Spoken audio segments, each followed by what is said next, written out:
The European Credit System for Vocational Education and Training, or ECVET as it's known, is an instrument to facilitate mobility in Europe. It enables individuals to gain recognition for what they've previously learnt in a different country or institution. In 2008, the European Commission launched a series of actions to support its implementation. As part of these actions, 11 European pilot projects were funded. The projects tested ECVET in practice.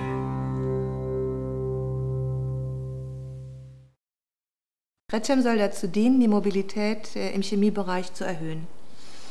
Wir wollen mit REDCHEM erreichen, dass wir einen Mobilitätsverbund für die Chemie gründen, der offen ist, auch für neue Partner.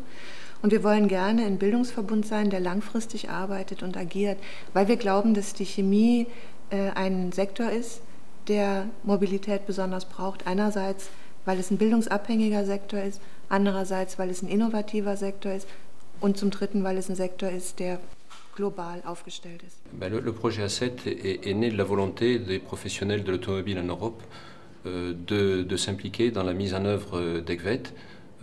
On a donc dans notre partenariat des institutions compétentes qui possédaient toutes une expertise en matière de mise en œuvre d'ECVET et auxquels ont été associés des établissements qui, eux, possédaient une expérience en matière de mise en œuvre de la mobilité. Donc c'est la raison pour laquelle ce partenariat s'est créé et c'est la raison pour laquelle le projet A7 a été mis en place.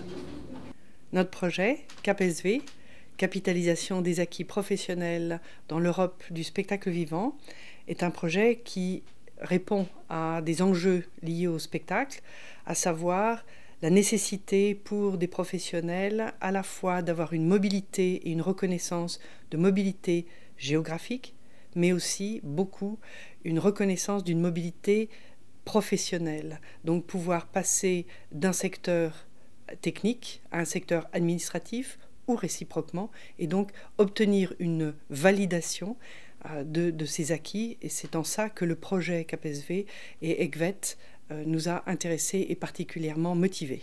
Notre objectif en intégrant le projet OPIR était clairement de développer ECVET dans une logique d'améliorer la qualité de notre enseignement et de la formation professionnelle. Et tous les partenaires du projet OPIR étaient dans cette logique-là. Il s'agissait donc pas uniquement de penser mobilité internationale, mais vraiment de pouvoir toucher à tous les aspects de nos systèmes d'enseignement e di formazione professionale. Lo scopo del progetto Between era quello di far dialogare il mondo dell'università e quello della formazione professionale. Significa dare la possibilità a chi ha frequentato corsi di alta formazione di entrare in percorsi universitari vedendo riconosciuto il lavoro svolto in precedenza, e dall'altro lato per chi volesse dal mondo universitario passare a quello della formazione avere comunque la possibilità di un rientro. When implementing ECVET to support the mobility of students, the training center needs to carry out a certain number of actions before they actually send students out.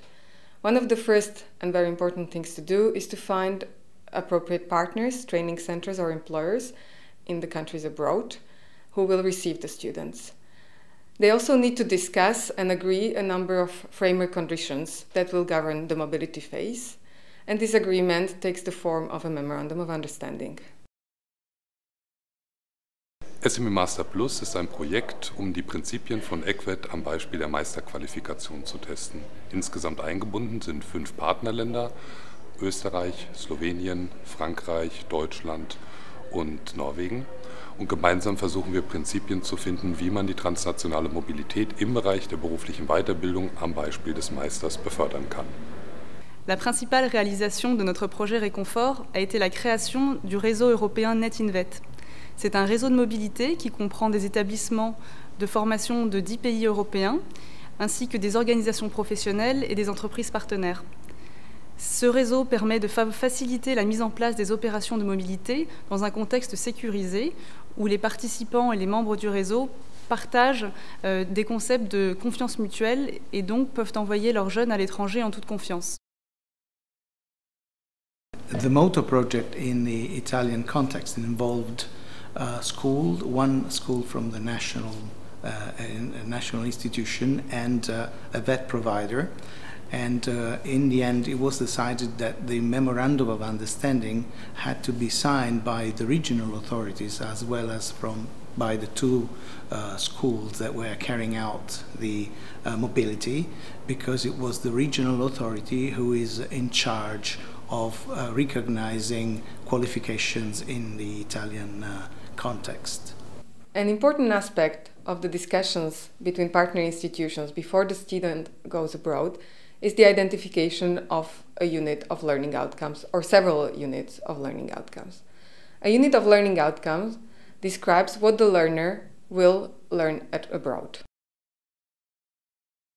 La méthodologie qu'on a développée pour identifier les unités d'acquis d'apprentissage a été basée sur le métier. Car j'avais immédiatement eu l'intuition, en rédigeant le projet au pire, que si l'on voulait commencer par comparer nos certifications, nous allions prendre des mois et des mois sans être certains d'avancer. Et nous n'avions pas le temps ni les moyens. Et donc, par contre, le métier, il est commun à tous les pays, à toutes les cultures. En tout cas, au moins le cœur du métier. Et donc, nous sommes partis des activités clés du métier.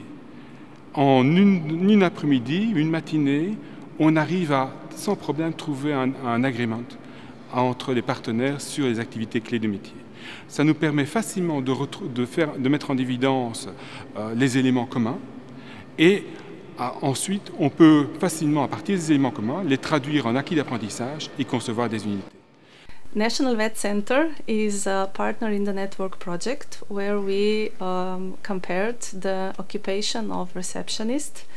First we started the comparison between the occupation on the labor market, then we compared it to the competencies defined in the curricula, and at the end we prepared a set of common competence units that were then tested in the practical phase in schools. Wir haben in Gretschem 8 Lernergebniseinheiten definiert.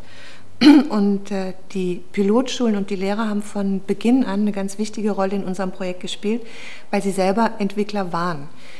Wir bauen unsere Lernergebniseinheiten auf Arbeitsaufgaben auf und die Schulen, die später auch Mobilitäten machen, haben genau diese Arbeitsaufgaben selbst schon definiert.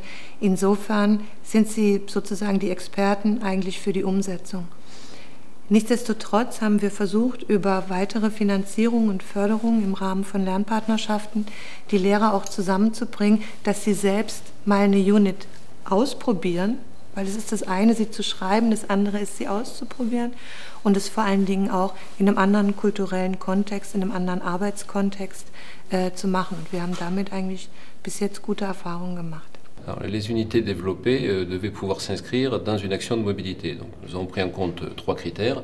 Premier critère, un critère de convergence. Chaque unité devant pouvoir être compatible avec les programmes de formation des différents pays concernés. Le deuxième critère, c'est un critère de chronologie. Chaque unité devant s'inscrire naturellement dans le parcours de formation donc de chaque jeune. Puis le troisième critère, c'est un critère de dimension de l'unité qui doit être compatible avec une période de mobilité de 15 jours. For the quality of mobility, it's important that the training centers discuss and agree how the unit of learning outcomes will be assessed while the student is abroad, and that there is clarity about how it will be validated and recognized when the student returns. And this whole process of discussions between partner institutions is closed by a signature of a learning agreement between the 2 training centers and the student. Ce qui est particulier dans le cas des projets ECVET, ce qui est particulier pour les Learning Agreements, c'est-à-dire les contrats pédagogiques, c'est qu'ils engagent une responsabilité sur le plan pédagogique, justement comme le mot le dit, et cette responsabilité engage aussi donc les opérateurs de formation ainsi que les jeunes qui vont partir. Ça demande donc une préparation qui est assez importante. Il ne s'agit pas seulement d'organiser des mobilités de jeunes qui vont aller d'un pays dans un autre, mais cela implique aussi des décisions par rapport à ce qui doit être appris, ce qui doit être ramené, ce qui doit être validé, certifié, etc. Et donc tout ceci est contenu dans un Learning Agreement, contrat pédagogique signé entre les opérateurs de formation, que ce soit des écoles, que ce soit d'autres institutions de formation. During mobility, while the learner is abroad, in a training center or in a company, firstly, they need to engage in learning activities that are related to the learning outcomes defined in the unit. Then they are assessed. They are assessed abroad by either the training center or the trainer in the company. And the result of the assessment is recorded in a transcript of record. Zum Assessment haben wir eine vierstufige, qualitative, performanceorientierte Skala entwickelt. Die 4 Stufen gliedern sich folgendermaßen. Die unterste, die erste, ist, dass der Lernende einen Experten, einen Facharbeiter, einen Lehrer oder Ausbilder unterstützt hat bei der Arbeit, die er tut. Die zweite Stufe ist, dass er die Arbeit selbstständig, aber unter Anleitung, unter naher Betreuung eines Experten durchgeführt hat. Die dritte Stufe ist, dass er sie selbstständig nur noch unter Aufsicht eines Experten durchgeführt hat. Und schließlich die vierte, wenn diese Teileinheit wirklich sehr gut bewältigt wurde, dann wurde sie komplett selbstständig durchgeführt und nur noch das Produkt von einem Experten bewertet. Donc pour nous, la difficulté, c'est de mettre le curseur au bon endroit. Savoir jusqu'où faut-il aller pour évaluer. Et donc, ça nous a pris un certain temps pour se rendre compte que l'on ne devait pas nécessairement évaluer chaque détail, chaque acquis d'apprentissage, mais penser l'unité dans sa globalité. Et donc, quels sont les indicateurs et critères d'évaluation qui permettent de dire que l'on a maîtrisé l'évaluation dans sa totalité. Et c'est comme ça que nous sommes arrivés à un modèle de document qui est disponible sur le net, qui permet d'avoir un outil d'évaluation. Mais il faut bien se dire que les enseignants devront implémenter dans leur tête, dans leur pratique, cet outil d'évaluation et que ça sera, je pense, le défi futur des prochains projets ECVET. Le processus de validation de chaque unité est décrit notamment dans l'accord, le contrat pédagogique qui a été établi entre les 2 établissements, établissement d'envoi et établissement d'accueil. Chaque jeune étant évalué dans le pays d'accueil, à l'issue donc de la période de mobilité et à l'issue de cette évaluation, lorsque le jeune rentre dans son pays d'origine, son établissement d'origine valide la décision portée donc sur le relevé de résultats établi par l'établissement dans lequel l'évaluation a été effectuée. Validation and recognition of the learning outcomes of the Finnish partner in the MOTO project was done after the return of the students in the home institution after their stay in Iceland, and it consisted in checking first that the learning outcomes achieved were in line with those stated in the learning agreement that the students contributed to realize. And then it was recognized as one part of the unit because the period was not long enough to ensure the carrying out of the whole unit. The second part of the unit was completed at home, and at the end of that, the whole unit was recognized by the Finnish authorities, and credit points were given and so on. Alors, les points en général suscitent beaucoup de débats, mais dans le projet OPIR, les points n'ont pas posé problème, car nous avons fait une lecture très précise de la recommandation. Les points apportent une information additionnelle à une certification. Ils n'apportent rien d'autre. Et donc la question n'est pas de savoir quelle est la bonne méthodologie pour attribuer les points, mais quel usage on veut en faire. Et à partir de ce moment-là, quand on est dans un usage, on ne voit plus le blocage, on ne voit plus la difficulté que représentent les points, on est dans le bénéfice que les points peuvent nous apporter. Et en Belgique, par exemple, nous allons utiliser les points pour pouvoir donner aux employeurs une idée de la valeur d'unité par rapport à un métier. Et donc ça devient très intéressant pour les employeurs. It has been a really interesting 3 years. The projects have developed a range of tools and methods that can be used to put ECVET in place in practice. And there are now new projects coming up and also new political initiatives that also emphasize ECVET and put it in practice. Aujourd'hui, à peu près 150 échanges ont déjà eu lieu. Ils ont duré de quelques semaines à plusieurs mois en fonction des cas et ont eu lieu soit en entreprise, soit en centre de formation à l'étranger. Aujourd'hui, ces actions de mobilité portaient vraiment sur le secteur du commerce international au niveau EQF 5, donc ce qui correspond pour nous en France au niveau BTS, commerce international. À l'avenir, nous avons le projet d'étendre ce réseau à d'autres secteurs d'activité, et notamment le secteur du transport qui devrait nous rejoindre dans l'année.